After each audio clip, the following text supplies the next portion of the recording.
क्या आपको भी ऐसा लगता है कि पिछले कुछ दिनों से आपके घर की बिजली बार बार जा रही है? अगर आपका जवाब हां है तो ये सिर्फ आपके साथ नहीं हो रहा, बल्कि भारत के 135 करोड़ लोग आने वाले कुछ दिनों में इसी तरह अंधेरे में रहने पर मजबूर हो सकते हैं और उनके घर में भी बार बार बिजली जा सकती है। आपने भी नोट किया होगा, आप चाहे देश के किसी भी शहर में, गांव में, कस्बे में रहते होंगे, आजकल बिजली बहुत जा रही है क्योंकि भारत के पास सिर्फ 2 से 5 दिनों तक का ही कोयला बचा है बिजली बनाने के लिए। भारत में आज भी 70% बिजली का उत्पादन कोयले से होता है, लेकिन कोयले की डिमांड ज्यादा है और अभी इसकी सप्लाई कम हो गई है।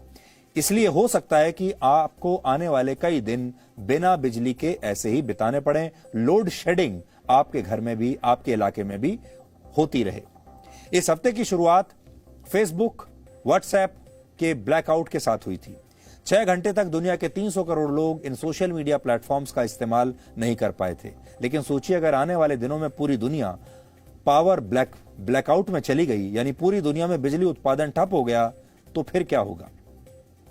बिजली के संकट की शुरुआत चीन से हुई थी, फिर यूरोप और दक्षिण अमेरिका के कई देश इसका शिकार हुए और अब इस संकट ने भारत को भी अपना शिकार बना लिया है। इसलिए मामला गंभीर है। आप ध्यान से सुनिएगा क्योंकि यह त्योहार का मौसम है।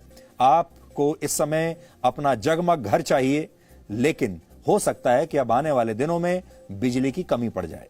भारत के कई बड़े पावर प्लांट्स में कोयले की भारी कमी हो गई है और इन पावर प्लांट्स में ही बिजली का उत्पादन आपके लिए होता है और फिर यहां से बिजली की सप्लाई आपके और हमारे घरों में, दफ्तरों में और फैक्ट्रियों तक होती है। भारत में 135 पावर प्लांट्स ऐसे हैं जो कोयले से चलते हैं। इनमें से 107 पावर प्लांट्स ऐसे हैं जिनके पास अगले 5 दिनों या उससे भी कम दिनों का कोयला बचा है। 28 पावर प्लांट्स ऐसे हैं जिनका कोयला अगले 2 दिनों में ही समाप्त हो सकता है। ये इस बुधवार तक के आंकड़े हैं जो हमें भारत की बिजली मंत्रालय के वेबसाइट से मिले हैं। शायद यही वजह है कि आपके घर और दफ्तर की बिजली आजकल बार बार जा रही है। फिलहाल सबसे खराब स्थिति उत्तर प्रदेश, जम्मू कश्मीर और लद्दाख की है। भारत के बिजली मंत्रालय ने भी साफ किया है कि यह संकट अगले 5 से 6 महीनों तक बना रहेगा, इसलिए लोगों को अभी से मानसिक रूप से तैयार रहना चाहिए। अब क्योंकि भारत में 70% बिजली का उत्पादन आज भी कोयले से होता है और कोयले की डिमांड ज्यादा हो गई है और सप्लाई बहुत कम।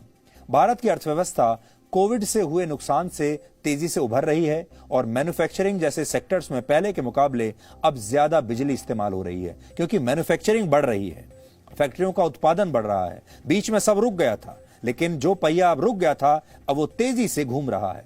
यहां तक कि बिजली की मांग कोविड के पहले वाले दौर से भी आज के दौर में ज्यादा हो गई है। अगस्त 2019 में भारत में बिजली की खपत 10,06,000 करोड़ यूनिट्स थी, जो इस साल अगस्त में बढ़कर 12,04,000 करोड़ यूनिट्स हो गई है। यानी कोविड से जो पहले की स्थिति थी उससे भी ज्यादा बिजली की खपत अब हो रही है। सिर्फ पिछले 2 महीनों में ही भारत में बिजली की खपत 17% तक बढ़ गई है। इससे साफ है कि भारत को पहले के मुकाबले अब और ज्यादा बिजली चाहिए और इसके लिए पहले से ज्यादा कोयला भी चाहिए। लेकिन इस समय इतना कोयला मिलना आसान नहीं क्योंकि भारत की तरह पूरी दुनिया की अर्थव्यवस्था ऐसे ही पटरी पर लौट रही है और फैक्ट्रियों में पहले के मुकाबले कहीं ज्यादा प्रोडक्शन होने लगा है। इस वजह से अंतर्राष्ट्रीय बाजार में कोयले की कीमत 40% तक बढ़ गई है। कोयला महंगा हो गया है, इसलिए कोयले के आयात पर असर पड़ा है और कोयला का आयात करना भी बहुत महंगा हो गया है। भारत में दुनिया का 4था सबसे बड़ा कोयला भंडार है, लेकिन भारत में भी कोयले का उत्पादन पहले के मुकाबले कम हो रहा है और पिछले महीने हुई भारी बारिश की वजह से कोयले के खदानों में ठीक से काम नहीं हो पाया और भारत का घरेलू कोयला उत्पादन घट गया और पावर प्लांट्स कोयला जमा नहीं कर पाए। आमतौर पर पावर प्लांट्स अपने पास कम से कम 2 हफ्ते तक का कोयला सुरक्षित रखते हैं क्योंकि पावर प्लांट्स का जो फ्यूल है, जो ईंधन है, वो ये कोयला है। लेकिन अब ज्यादातर पावर प्लांट्स के पास 1 हफ्ते का कोयला भी नहीं बचा है और बरसात की वजह से इसमें एक बहुत बड़ा काम में विघ्न डला है और बरसात की वजह से कोयला गीला भी हो गया है। भारत को इसका हल ढूंढना होगा क्योंकि इससे सिर्फ भारत के करोड़ों घर ही नहीं बल्कि वो भी अंधेरे में डूब जाएंगे, बल्कि इसका असर दफ्तरों और फैक्ट्रियों पर भी पड़ेगा और हो सकता है कि दफ्तरों और फैक्ट्रियों को कुछ समय के लिए शायद बंद भी करना पड़े। और अगर ऐसा हो गया तो भारत की अर्थव्यवस्था की जो हालत कोविड ने की थी वही अब कोयले की कमी से हो जाएगी। हालांकि भारत के पक्ष में सिर्फ एक बात इस समय है, और वो ये कि भारत में सर्दियां आने वाली हैं और आमतौर पर सर्दियों में भारत में बिजली की खपत कुछ हद तक कम हो जाती है। लेकिन फिर भी डिमांड और सप्लाई का अंतर शायद इतनी जल्दी कम नहीं होगा। तो आप ऐसे समझ लीजिए कि इस समय बिजली की डिमांड कहीं ज्यादा है और सप्लाई बहुत कम है। कोयले की भी डिमांड कहीं ज्यादा है पूरी दुनिया में, लेकिन सप्लाई कम है, इसलिए पूरी दुनिया में कोयला महंगा हो रहा है।